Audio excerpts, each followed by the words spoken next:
You are listening to the Dominance Academy podcast, the premier enclave for those who seek mastery in the arts of traditional relationship dynamics and the arcane knowledge of unlocking true leadership. We will explore the influence of desire, the mysteries behind polarity, the darker pathways of intimacy. And now your host, Mr. Justin.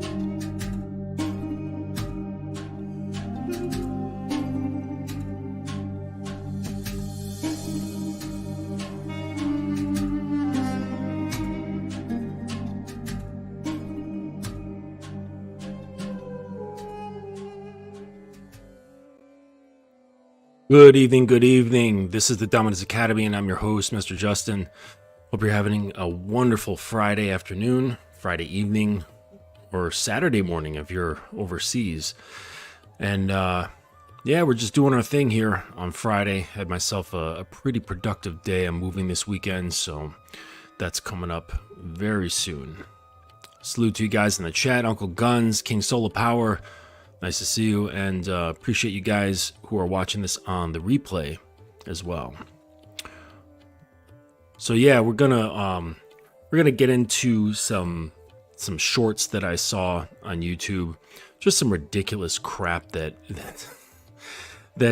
is just out here, and to that fact, you know, I don't blame I do, because you should be protecting your mind, but on the other hand, I don't blame guys for thinking the way they do, because you're just so easily influenced. But if you're a grown man, you really, really need to take complete ownership of your mind.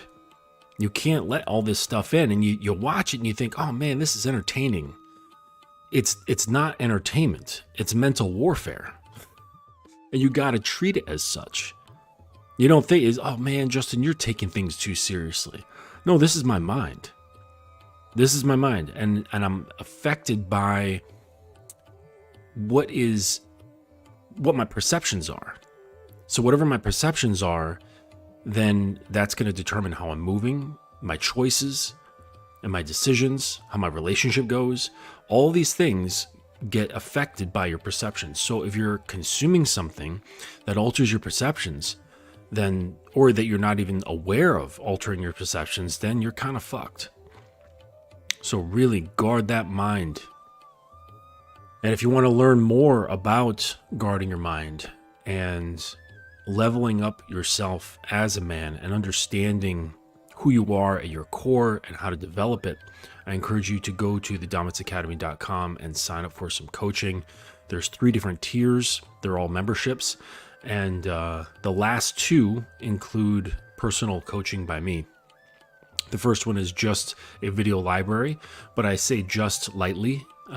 It's all of them have the library, and they're all updated every month with new material. And pretty soon I'm going to be getting into more and more BDSM topics on the library. But, I like to build the foundation first, because you can't, I did a recent Instagram post that kind of touches on that, because dudes want to get into the fun stuff, and I don't blame you. I really don't blame you. When you get into dynamic that involves behavioral conditioning, that involves delving deep into a person's kink, touching the edges of their fears and helping them grow, and then getting to, fun stuff like impact play or, anything else that you're into. All right. Like that stuff is like really fun, when she's like begging for certain things, and then you can start messing with, her beg and response and her rewards and all this stuff. Like it's incredibly fun. All right. And you can be really, really creative with it, but you can't really go in those directions at all if you've got lingering crap inside you. Because if you pull it off, then it's only going to last for so long, right? And I say pull it off liberally, because that's what you're doing. Like you're getting lucky if you say pull it off. But I made a post sort of around this, and that says you can't lead if you're afraid of not being followed, and you can't dominate if you're afraid of being rejected. And that goes into the layers of you, right? So it's fun and engaging and interesting to lead. It's fun and engaging and interesting to dominate. And there's a lot of creative things that can come of that. But if you are afraid of not being followed, it's going to ruin everything. If you are afraid of being rejected, that's going to ruin everything, because it acts like a disease that goes in and erodes at the foundation that these things like leadership and domination should be coming from. So it's sort of like building a house on sand, and the sand is just, it's not reliable. You need to get to bedrock. So the sand is the nice guy stuff, okay? Dealing with nice guy syndrome, your insecurities. And there is a clip in here about insecurity and body count and shit like that. We'll get into that sort of thing. But, and of course, the relationship that you have with yourself. All of this stuff, if it's messed up in any kind of way, if there's unhealthy things in there, if you've got destructive perceptions, things are going to erode, and you're not going to be able to have a genuine sense of leadership, and you're not going to have a genuine sense of domination. It's going to be more about you having control so that you can feel safe. And that's the real problem. And there's a number of guys who are active in the BDSM scene who behave this way. Okay. And I was just listening. I was just in listening in on a Clubhouse room, and they were talking about possession, right? And I think the title of the room was, is a woman a man's possession? And here's the thing about ownership. As a man, yes, you can want your woman, all right? But you'll never own her. Only she can want to be owned. And that's the only way it works. She has to desire being possessed. And so whether you want her like as much as you want her, okay, or as much as you want to possess her, if she doesn't want to be possessed, you're never going to. So it's best to challenge and dismantle whatever that desire is that wants to possess, that wants to control, that wants to own, and just allow her to be. And if that happens to be wanting to be owned as a reflection of who you are, then that's what it is. And at that point, you can then decide, is this a responsibility that I want to have? That's what you do. And then you come across it how you'd like to come across it, and you can lead it how you want to lead it. So this is really important. But there's too many guys who feel scared, all right? And they'll either want to push away women entirely and say, you know what, you're just untrustworthy. I can't get what I need, which is usually emotional safety. I can't get what I need from her, so I'm just going to keep my distance. Or I can't get what I need from her, so I'm going to try to control everything. And these are both really, really bad paths to have. So yeah, I hope you guys are doing well. Just watch yourself. Just watch yourself. This is it's integral. It's integral to everything that you're doing, and you'll know, like, if you feel fears or anxieties coming up when your woman says or does something, you know that it has to do with you needing to control your emotional safety. And that's all this is. And the guys who are unable to face that reality, right? Because you have to face the realities within yourself in order to actually grow. Okay? You can't just acquire new things and think that it will just expunge the bad habits, the bad perceptions, the bad beliefs you have. That's not how it works. You actually have to challenge them and dismantle them and then rid yourself of them. Then you can cleanly add new things, right? It's kind of like in New York City apartments where they're like, this place looks old. You know, the landlord looks around and says, this place looks kind of old. Let's just add yet another layer of paint. And like, I remember that, in my home, when we were kind of getting rid of paint, there was like these marble like fireplaces. That's what they had like way back in the day.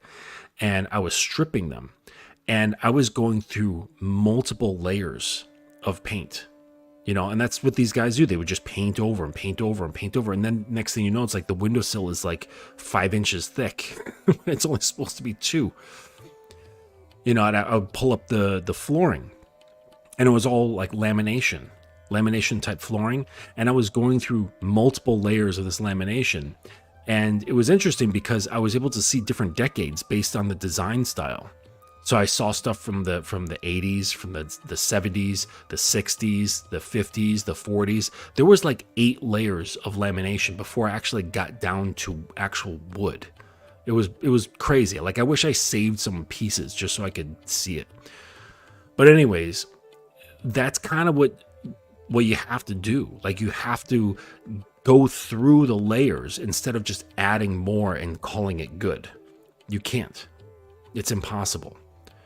And unless you're really, really self-aware, you're typically not going to be able to do this on your own. Okay, it helps to have someone who can see you from an outside perspective and point things out. That's the benefit of coaching. Okay, but you can do it on your own. It is possible. You have to be very courageous and very hard on yourself in terms of like not giving up, not giving yourself, cheat days like they do in the gym. Okay, it's getting on and on and on and on yourself constantly with how you think and how you see things. Okay, and then really holding those things up to the light and saying, is this transparent? Is this opaque? Does it actually hold weight? Is it a real belief and a perception? Or am I just trying to create a narrative for myself so that I feel better, so that I feel safer? Okay, being a man isn't about creating things so you feel safe. Okay, this is what children do. All right, children want to create reality so that they feel safe.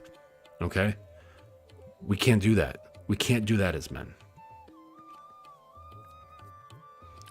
So if you want to lead, you have to challenge the parts of you that are afraid of being rejected.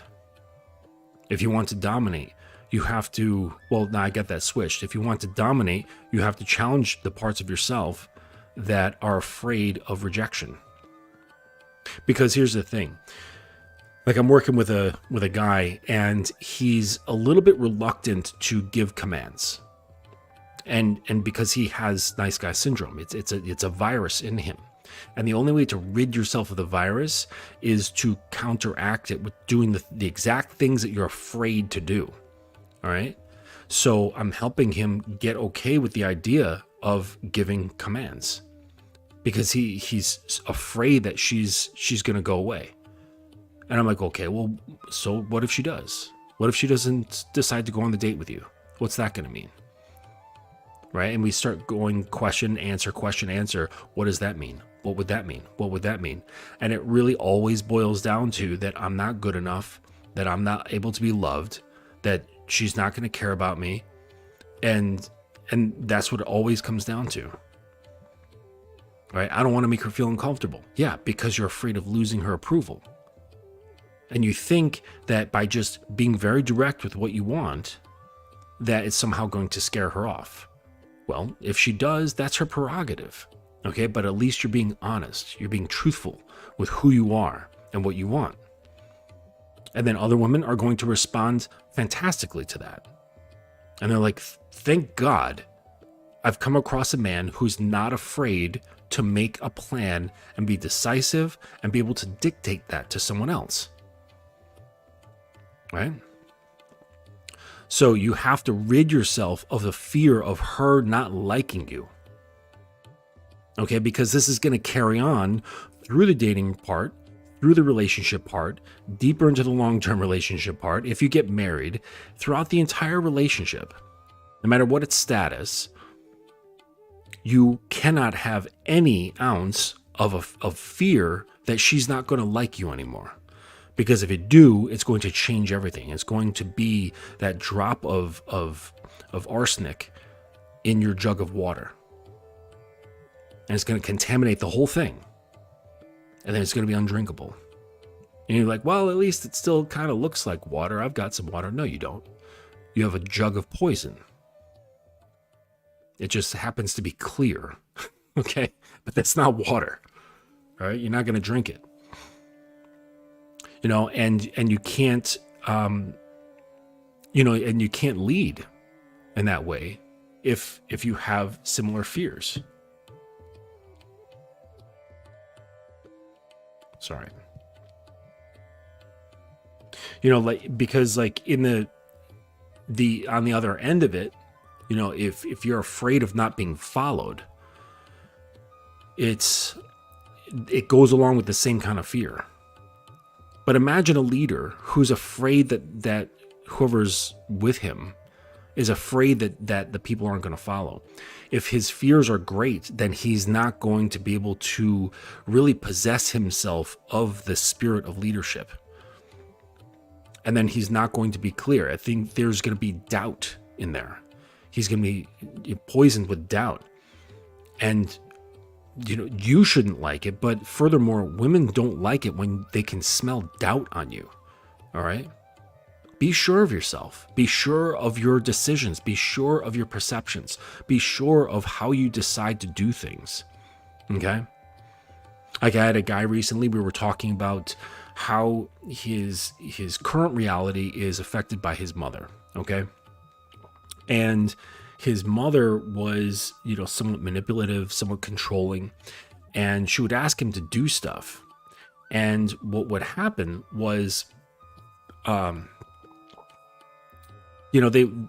would get into like this weird passive aggressive way of dealing with it. And so I had him do an exercise, and part of the exercise is to go to people that know my clients very well and ask them what is something that they do that's holding them back? All right. How is that individual holding themselves back? All right. And his mother, he went to his mom, surprisingly. And she said that he lies. And I'm like, well, what do you mean by that? So he expanded on it for me. And it turns out that when she said, well, when you do something, you don't do it. You say you're going to do it and then you don't do it. And I'm like, well, yeah, that's kind of like lying. You know, you're not creating a lie, but you're not telling the truth. And the truth of the matter is that he, because of the virus of nice guy syndrome, he was unable to withstand conflict with saying to his mother at the time, no, I will not do that. For fear of however she was going to react, which internally signifies some kind of rejection, that he's not good enough for her. So it's best to do what she asks so that he remains in her good graces, remains acceptable, remains lovable. Okay? And so what would happen is he would get a request, and then he would say he'd do it, and then later on the line, not do it. And he says to me, well, it's because at first I thought it was a good idea, and then I later decided that it wasn't a good idea, and then I just wouldn't do it. And I said, well, basically what your mom is telling you is that you don't stick to your word. You say you're going to do something, and then you don't do it. He says, well, what if, you think about it and you realize that it was a dumb idea? Don't you think reassessing is a wise thing to do? And I said, in that moment, a wise man would say, let me think about it for a moment and I'll get back to you. That's the wise thing to do. If you cannot stand on a particular answer right then and there, you say, I'll think about it for an hour or a couple days or whatever the situation requires, and I'll get back to you. And then you can assess. Okay, but if you say you're going to do something, do it. All right? That's the way it works. So that's why she saw it as a lie, because he wasn't standing by his word. Okay. And it's like all these things come into play. Like you think it's simple. It's not simple. You guys have a lot of layers of shit. And you're like, well, if I just like act tougher and talk deeper and stand on my square, then I'll be more of a man. No, you're just compensating. You're compensating. Remember I told you about the guys that I used to train with that were some of the baddest motherfuckers I've ever experienced in my life? They were calm and quiet. You would never be able to tell that these guys were as dangerous as they were. All right, well, my one teacher, he kept the Q cut. He was a very interesting looking guy, so people stepped to him all the time. But he had the Q, like from the old Chinese movies where they shave the front part of their hair, and then in the back they grow it all long and shit. And he was half black, half Chinese, and he had these like golden amber eyes, and he had just this very like really unique look to his face. And just all around unique guy. And so people like, they heard about him, he looked weird, so they're always just like stepping to him, you know. But yeah, there was this one time we wanted to get out of the temple, and he's like, come on, Justin, let's go get a beer. You know, let's go hear some live music and get a beer. So we go downtown to this place. What was it called? Something Tusk. The Blue Tusk. That's what it was. It was in Syracuse, New York. And so we go to the Blue Tusk, and there's some music playing. And this is like sort of like your kind of, and it's just a regular bar, you know. And so we're standing there with our beers, and people know who he is, right? He's kind of like a somewhat minor celebrity in Syracuse. He's lived there for a long time. And this guy comes up behind him and starts talking some shit, but the music is so loud I can't really hear him, but I can just tell from his body language that he's being aggressive. He's trying to challenge my teacher. And so, you know, I turn myself, kind of open up my shoulders, my hips, like in case I need to engage quickly, whatever the hell happens, you know. And the guy's standing on the side of him. So, you know, my teacher's sitting this way. I'm turned towards them this way. And the guy is over there talking shit, like in the side of his face. And he's talking and stuff, and, you know, and I could feel the tension. I don't know if you guys have ever been in any kind of like altercation, but you can feel the electricity kind of building before conflict happens. Okay. So I'm feeling this build, you know, my spider sense is going off, and I look over, and in a flash, my teacher, I guess he thought that the guy was going to try to sucker punch him, because he's not like this. You know, he's a very gentle, he's a Buddhist, like whatever. He flicks his hand up like this, just bang, really, really fast, like a blink. All right. And mind you, he studied the Eagle Claw method. So they spent a lot of time strengthening and toughening up the fingers. Okay. Mind you, his pinky was the size of my thumb. So the rest of his fingers were fucking enormous. Flicks his hand up like this, instantly shatters his front teeth. Blood starts coming out of his mouth. The guy's like, oh shit. His beer falls, breaks on the ground. He's holding his mouth.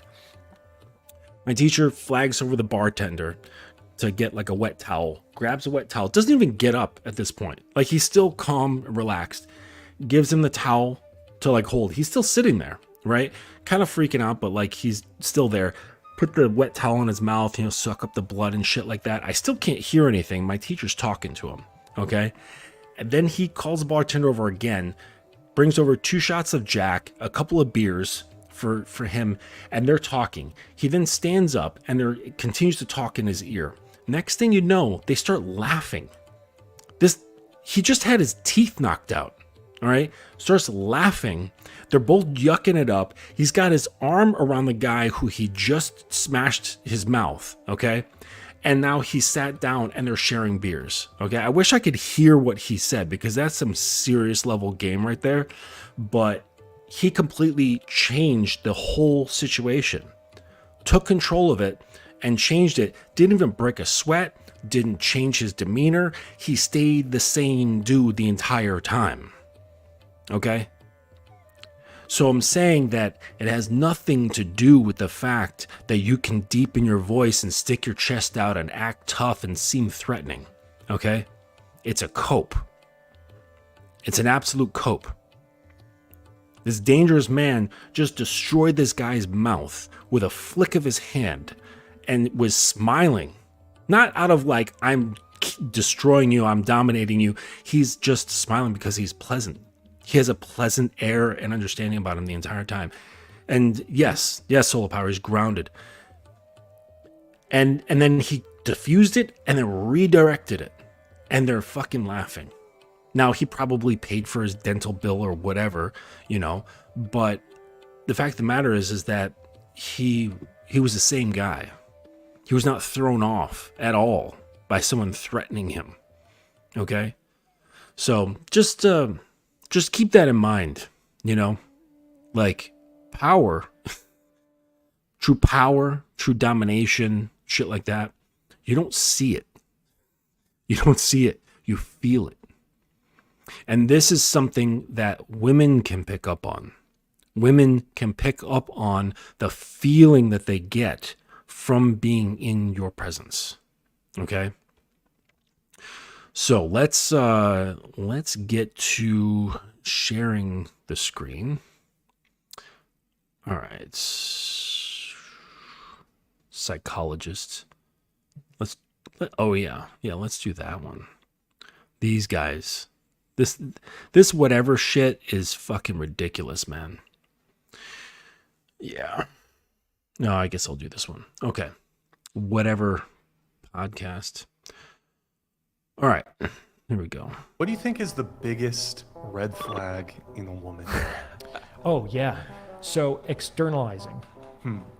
So an externalizer is somebody who's doesn't have an internal locus of control. So she gets angry. It's not because of anything that's going on inside of her mind. It's that you did this. So the way that they're going to regulate their own emotion is not by controlling themselves, but by trying to control everything around them. And if you're going to be around them, they're going to be trying to control you. So like, don't do that. We have to do this. And if you deviate from that, they get all out of sorts because they're in this like perpetual and completely futile quest to make external reality permanently exactly how they want it to be so that they can feel non-anxious or non-angry or whatever. And that's not possible. All right. So I don't know if you guys could sense the bullshit in that. Okay. If you have an idea, all right, if you've got an idea, put it in the chat of why that whole thing is problematic. It's really, really simple. The whole thing is problematic. I did a video on that before. Any ideas? No? Well, the idea that makes this whole thing problematic is that you shouldn't have anyone like that in your life, period. If you do, then you deserve all of the behavior, all of that red flag that you get. You deserve it all. You deserve every last bit of that red flag. Okay? Of her wanting to have control of the environment and telling you what to do. I heard that and I'm like, seriously? What man is going to sit around and have a woman in his life that is telling him what to do? Only males are going to accept this. That's it. If there's any ounce of that, whatever he described, okay, whatever he described, this inability to control one's emotions and wanting to control the external environment so that they can feel safe, feel emotionally safe, you see just a little flicker of that, you dismiss her. Just a flicker. All right? And this goes right back to the post I made. If you have fear of losing a follower or no one following you, then that's going to be really hard for you. It's going to be really hard. Okay? If you have a need for approval or a need to have access to a woman's body, you're going to accept this sort of nonsense. Okay? I'm first. I will always be first. My mental strength, my mental health, okay? All of it is sovereign It's sovereign territory. If you affect it negatively in any way, you will be removed. That's the way you all should think. You should be guarding your mind and your spirit as if it was the most precious thing on the planet, because it is. It's the only thing that keeps you safe and directed and in a pathway in this world, right? Like, the world is chaotic. There's all kinds of shit going on in the world. What keeps things consistent is your mind. And if you allow bullshit in there, don't blame the bullshit. Don't. You let it in. And now your life is going all crazy. And then you're blaming that person. And then she's being controlling and telling you what to do. And you're like, oh my God, I've got this fucking bitch on my hands and she's such an asshole. I have to sleep on the couch. You did it. You allowed things to go on past a flicker.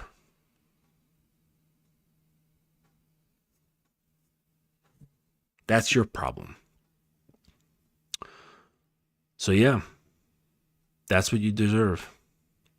But I don't know, like these whatever guys, I don't know. It's bad. It is bad. So let's see what else we got here. This is why a man stops putting in effort. All right, let's go. Share screen. All right. You know what I just realized about relationships? A guy starts off by putting 100% in the beginning of a relationship. And over time, that will slowly go down from like 100 to 95 to 90 to 80 to 85. And then you notice, and you only notice when it goes down to like 75 or 80%, and then you say something. And then when you say something, he puts back 5% effort and you're content. You're like, okay, he put in some effort, but it never goes back up to 100 or 90 or 95. It just goes from like that 75 to 80. And then it goes back down again to like 70. And then it goes down to 60. Long story short, it'll just go back down to 10% when it started at 100. If a man does this, it is not because he has a problem giving effort. The problem he has is giving that effort, but not receiving any effort back. And of course, early on in dating, that man, he knows he's expected to give. And so he does that. But at some point, he has to feel like he's going to get some amount of reciprocation. Because honestly, that man is just trying to figure out if you actually like him. You know what I just That lady, this is like the sliding sock lady. She's pretty big on TikTok and Instagram. She annoys the hell out of me, but she's got such a good game because she placates to the average man. Okay. And the attractive brunette there, she's talking about average men as well. Okay. She's talking about average guys. And this is what they do. Okay. They start off by giving a lot. Okay. Because why? They're trying to prove to her that he's better than the rest of the average guys that she's with. Okay. So, maybe he gives the most. So he's going to be taken, or he's got, the highest paying job out of all of them. So she takes, or he's, he's got the biggest dick. And so she's going to take him. So like of these like averages, there's going to be something that makes him stand out. And she's like, okay, great. But the thing is though, is that men, you're not operating this way. Okay. You're not operating this way because you have a program. Because that is your standard for moving. This is your standard for her as well. So you're not going to be giving because that's not part of the damn program. All right? It doesn't make sense. That's not how you lead. You don't lead by giving everything. That's not how it works. Okay? You need to provide opportunities for her to show you that she is willing to get on your program. Like, she doesn't have to jump on it right away because, she's an autonomous being. So she has to figure out if, she likes you, right? Or if she likes the way you do things, or if she's sexually attracted to you enough. All right. So that you allow them that free will and that autonomy to make that decision. But it's your job to just present to her the opportunities to win. That's it.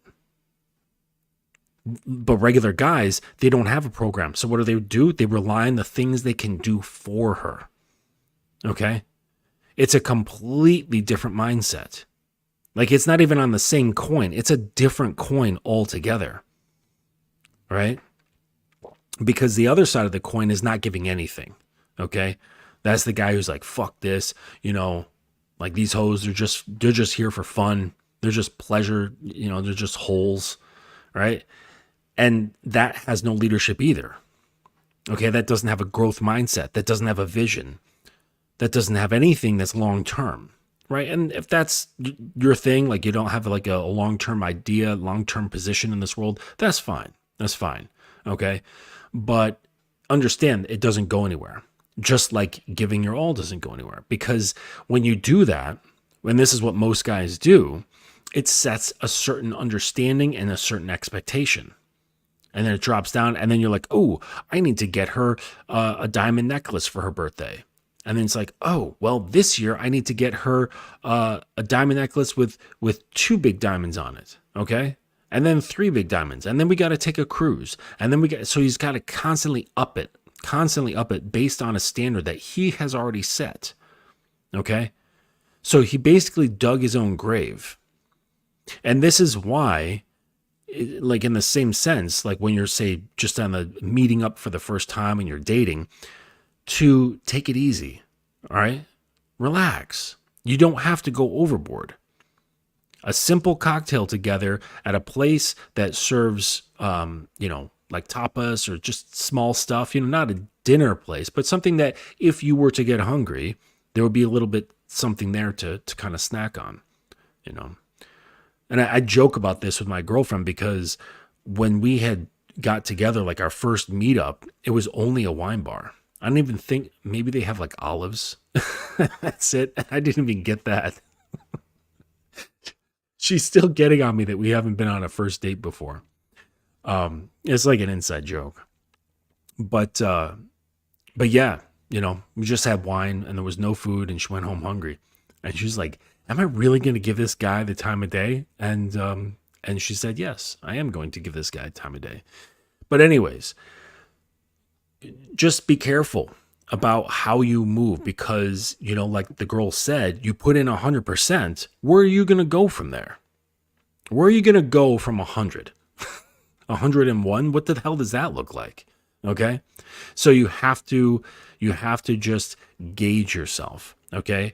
And use your program to gauge yourself. If you don't know how to design a program or you don't know what it entails, get in touch with me and we can do some coaching around how to actually create a program. Okay. It should be something that you can easily recite. It should be something that you can put on in an Excel spreadsheet. It should be a plan. Okay. Much like, the American forefathers, they put together a plan called the Constitution. And it was an idea of like, okay, this is the basic framework for how we're going to run this place. All right. Same idea. All right. Let's pop into the next. All right. Oh, this lady, my God, she is something else. I forget her name.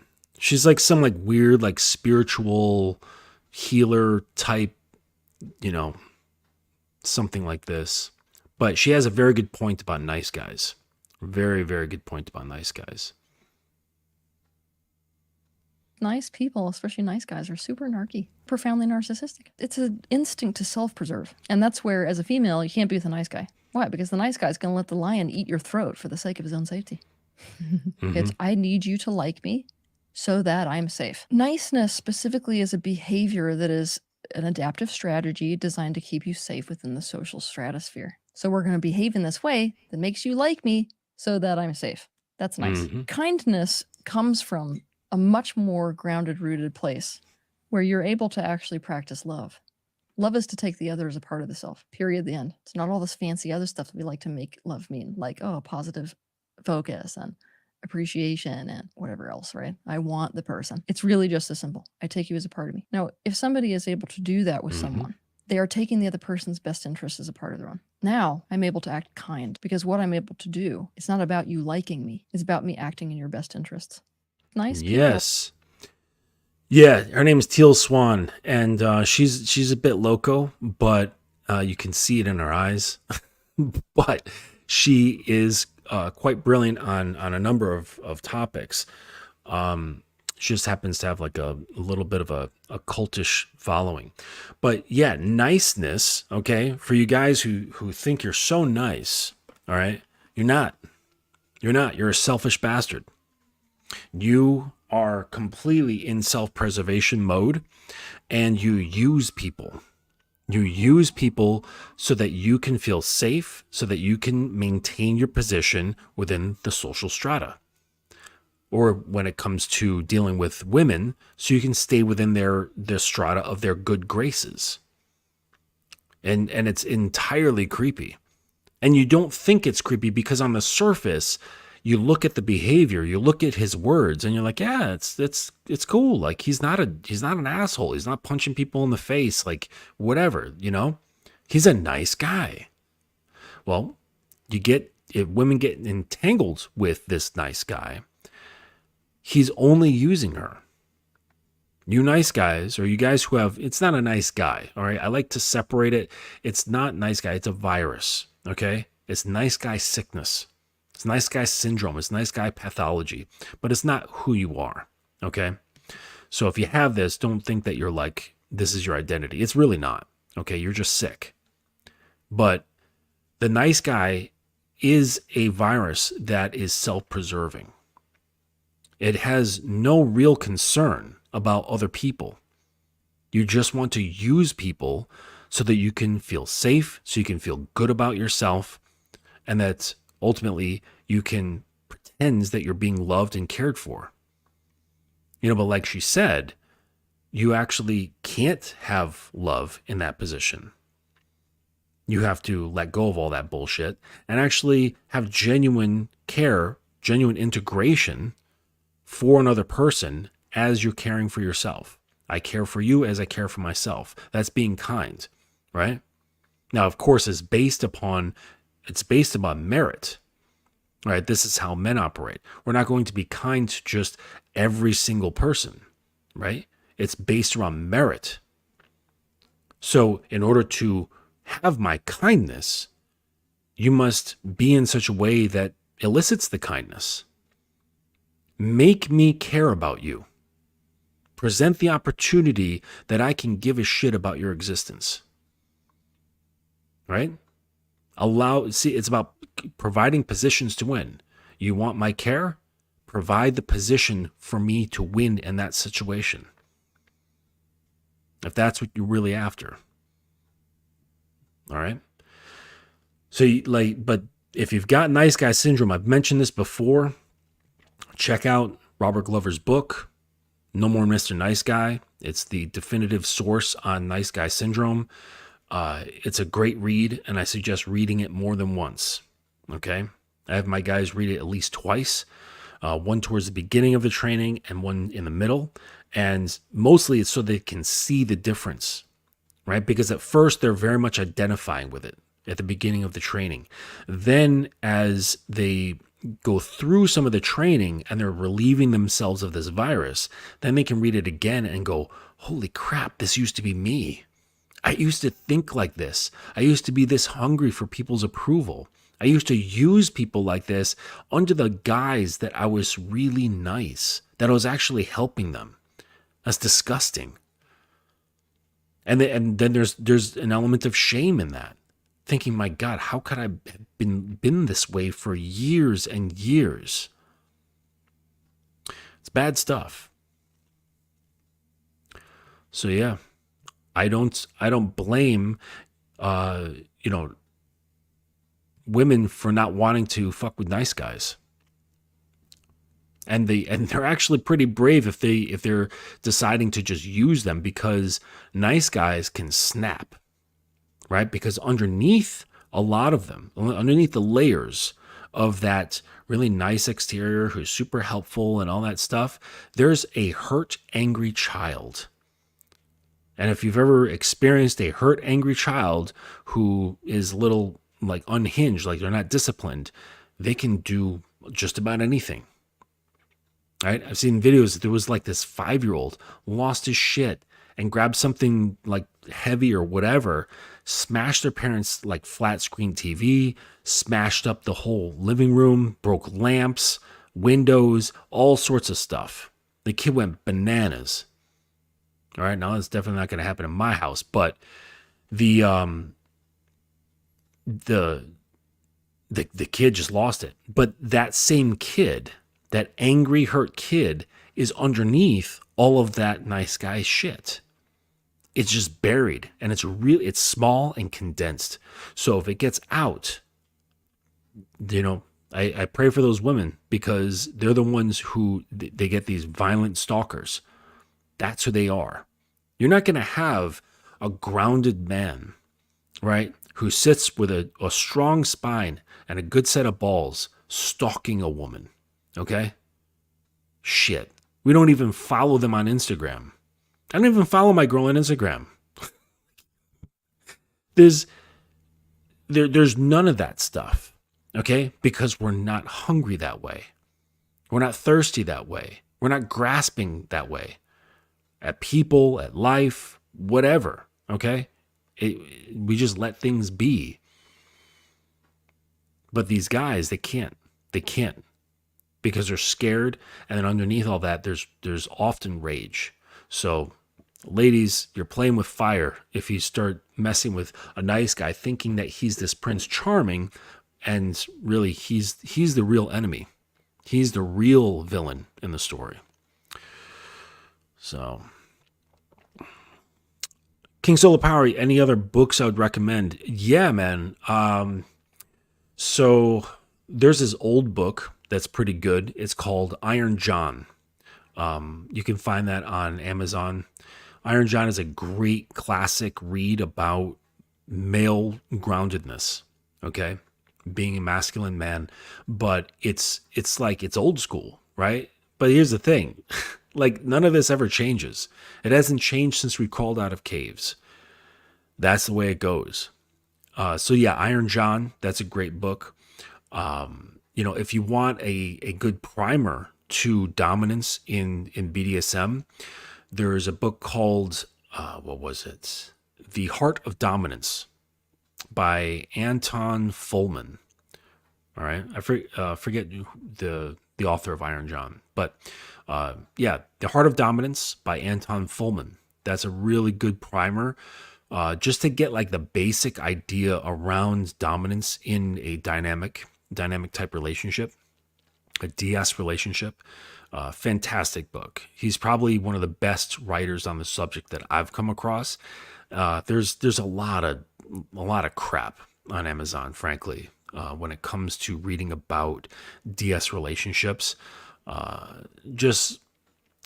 You can tell by the things that they talk about that they understand BDSM only on a very surface level.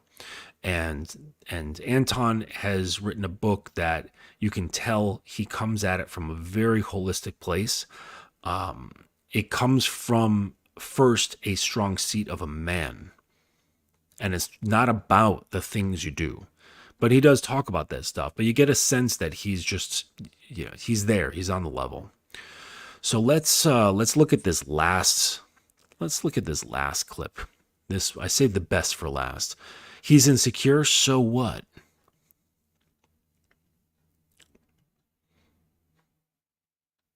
So what? What's wrong with a man being insecure about his woman having slept with a whole bunch of men? I get tired of women saying, he's insecure. Okay, let's say you're right.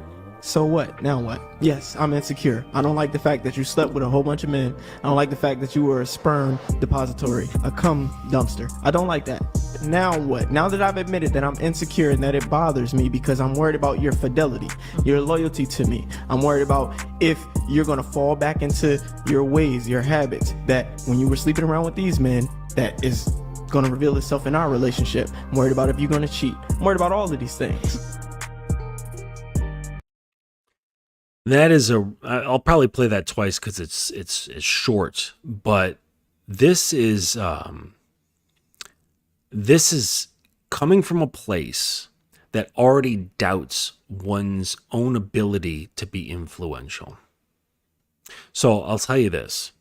A woman who's getting fucked well on the 3 levels, and those 3 levels being her mind, her heart, and her pussy, she is not going to leave that opportunity because that is rare. People, just in general, including women, don't get rid of things that they perceive as valuable. Even just like random stuff, okay? Like you find somebody, like, you know, sometimes here in Brooklyn, people will just leave interesting things out on their stoop because they don't want them anymore, okay? But somebody else finds it and they go, holy shit, this is a really cool antique clock or whatever. And they bring it home and they're like, this is valuable to me. And so they hold on to it and they put it up on their shelf and, you know, maybe get it fixed and whatever. Okay. They hold on to things that they perceive as valuable. Okay. By him having this statement, he's saying that he's amongst a sea of average men. Right? He put himself in the same category as those other guys that she cheated on. So he's automatically thinking that he's on the same level as them. He does not see himself as above them. Okay? And there's one other thing. So I'm going to replay it. So what? What's wrong with a man being insecure about his woman having slept with A man being insecure, just in general, does not give the sensation of confidence. Okay, like insecure is the opposite of confidence, right? A insecure chair looks like it's going to fall apart.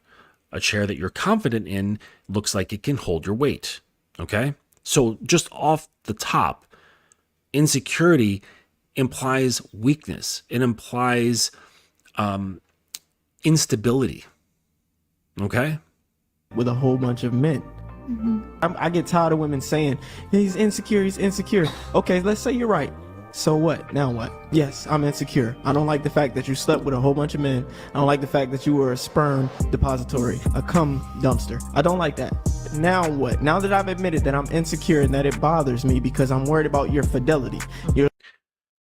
Right. So he said he's insecure because he's worried about her fidelity. Okay. So again, he does not believe that he has the power within himself to influence her to stay with him. Not only that, he's afraid of her leaving, which means he rests a lot of his own self-worth and his own mental and emotional stability based on what she does. So I'm not surprised that he's insecure, because he's reliant on her behavior so that he can feel safe. Okay? My woman can do whatever she wants to do. She has free will. She has full autonomy. She has the choice to stay or to leave. She is not captive. All right? I mean, unless she chooses that she wants to be a possession of mine. Okay? And that's more likely than her stepping out. But at the same time, if she wanted to step out, what am I going to do about it? That's her choice. And it's not going to destroy me.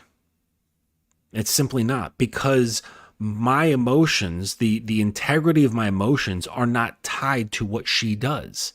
See, that's the problem with you guys. You guys tie in your emotional stability with what another person does with their own body.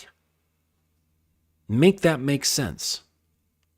It's because, going back to the control thing, all right, it's wanting to control someone else so that you feel safe. That's all it is.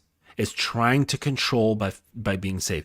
And these guys, like I said before, it's either going to be through being really nice or being really cold and controlling. But the whole point behind it is so that you can feel safe, so you can control the behaviors of someone else, right? I'll be so nice that she doesn't want to leave me. And that works for some time for a lot of guys. Or I'm going to be this controlling dickhead so she doesn't leave me. But at the root of it is that I'm afraid of the rejection because I rest my self-worth around what someone else does. That's wild. That's entirely wild. That is not seeing people as people. That's seeing people as a thing.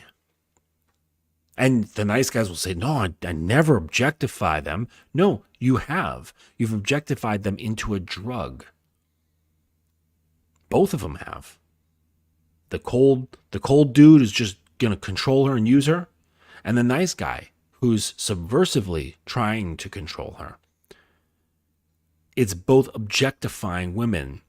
And not even from a fun place, because in BDSM, we play with objectification, right? By just turning her into a stool for your feet while you drink your wine and watch a movie. Okay? But that's consensual. It's not even fun objectification. It's just objectification to use so that the guy can feel safe. Okay? So it's like, okay, well, what would happen? What would that mean? All right. So she goes and steps out. What does that mean?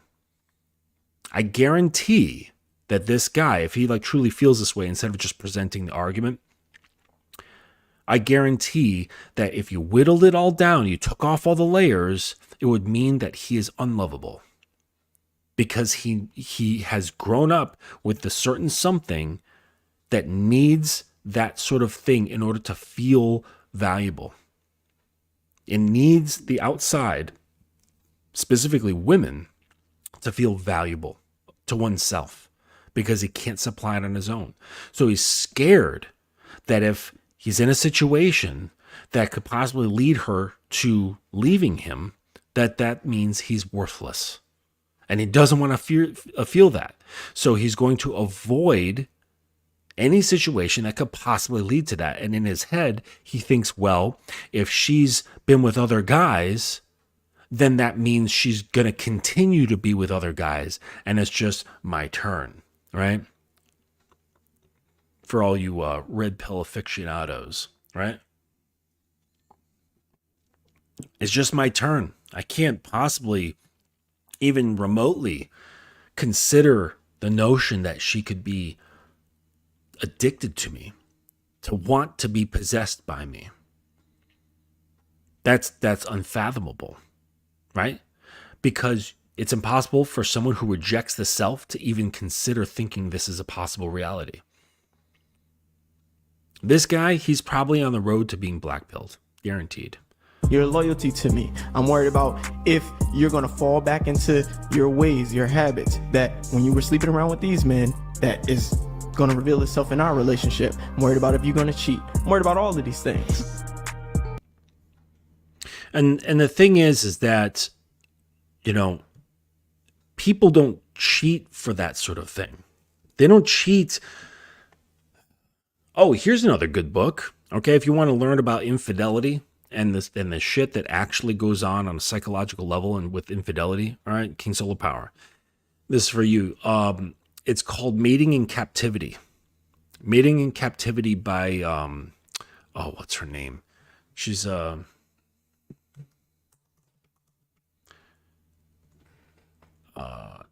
Perel. Yeah, Esther Perel. So it was written back in 2006. She's a psychotherapist, and she focuses on, interrelation dynamics, sexual passion, long-term security, and things of that nature. Issues that couples face as they navigate committed relationships.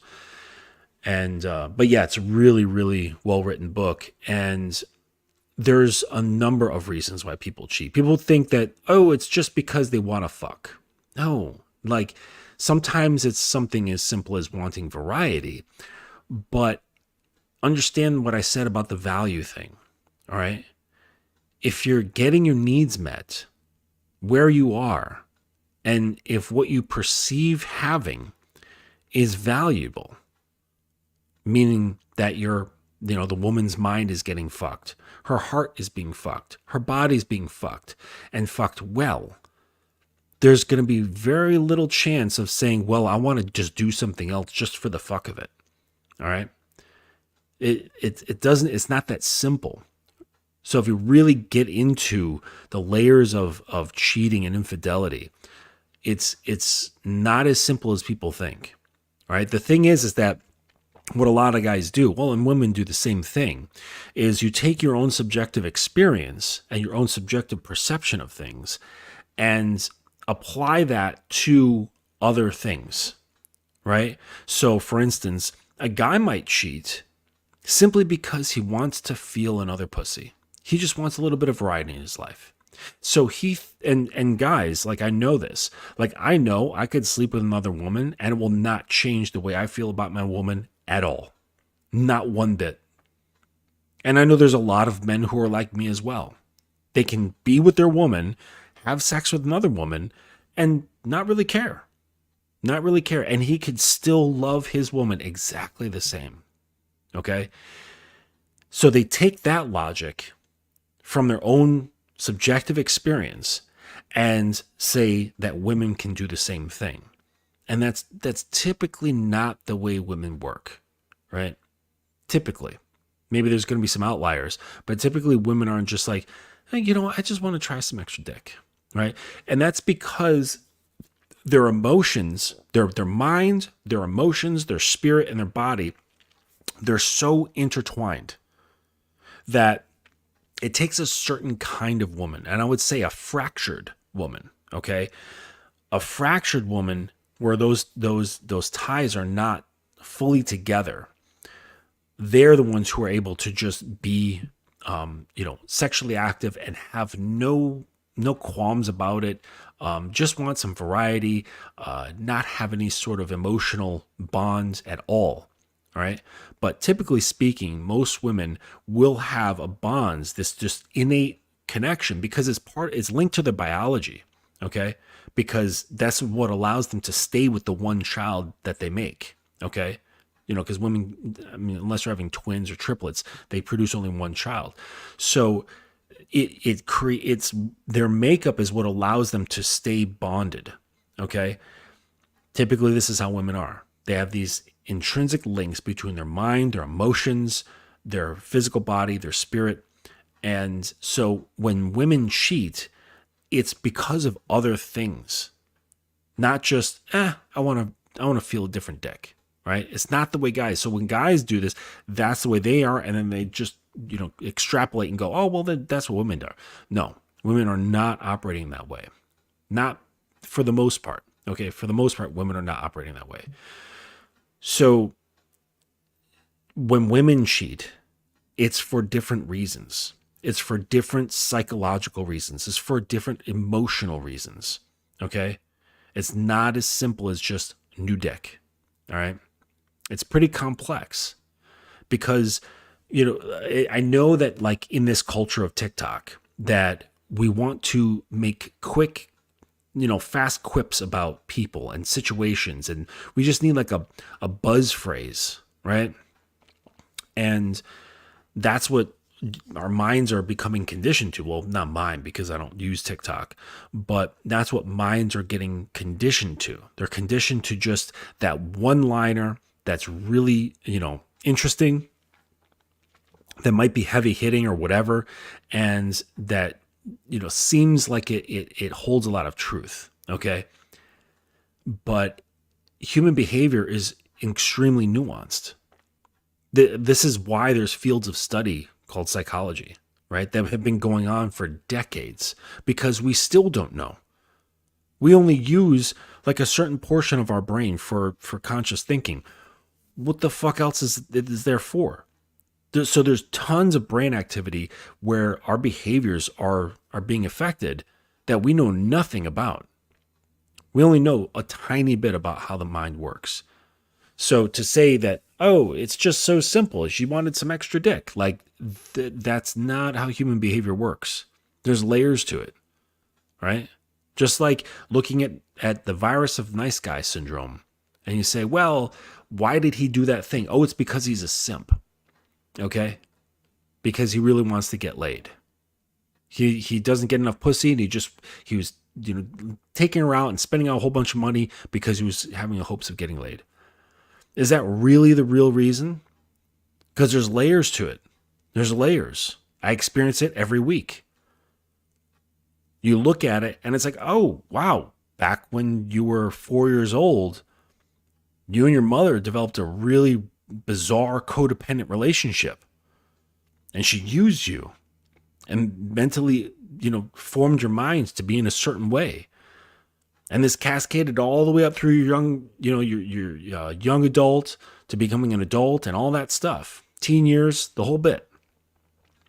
And next thing you know, you've got a manipulated consciousness that leads you to making certain choices, creating certain life, looking at certain types of media, having a certain sort of behavior set, talking in a certain way, and interacting with women in a certain way. Okay? And when we first brought it out, it was like, oh, hey, he's just taking her on a lavish date because he wants to get laid. It's not that simple. So when someone cheats, it's not that simple. There's a lot going on. And if you care to understand, you'll figure it out. But if you are too emotionally boxed up, then you'll never understand. And sometimes coming to an understanding challenges your own beliefs, right? Because our beliefs keep us safe, all right? Our beliefs keep us safe because why would we have a belief that makes us feel uncomfortable? So even if the beliefs are, even if the beliefs are nonsensical, then they're still going to keep us safe because that's what we hold on to. So it's until that we decide to challenge our beliefs and try to truly understand things for what they are that we will come to some sort of truth. And the truth doesn't always feel good. The truth does not always feel good. And this is the pathway. This is the way. All right? This is the way. Instead of going with your knee-jerk reactions of making snap judgments because of some bullshit you saw on TikTok that lasted 15 seconds. You're like, yep, that confirms my already pre-held belief, okay? And surrounding yourself with, what do they call that? With confirmation bias. So surrounding yourself with confirmation bias so that you can feel more secure. All right, well, the path of man is not about feeling secure. It's about coming to truth. And the truth is not in the fucking red pill. The truth is what you determine it by peeling off your layers of belief, your layers of perception. This is how you come to truth. Because it's not what is seen, it's who is seeing it. That's where the truth lies. So you must challenge your beliefs. But that's going to make you uncomfortable. It really is. But this is how you get to the ground level. This is how you can start building the real you.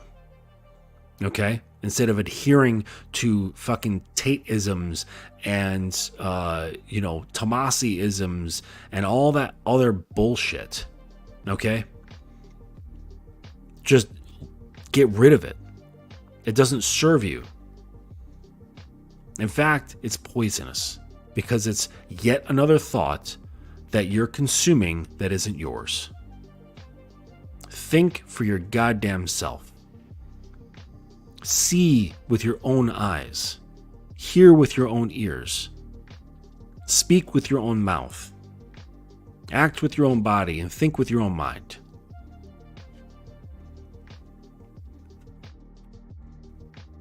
Careful.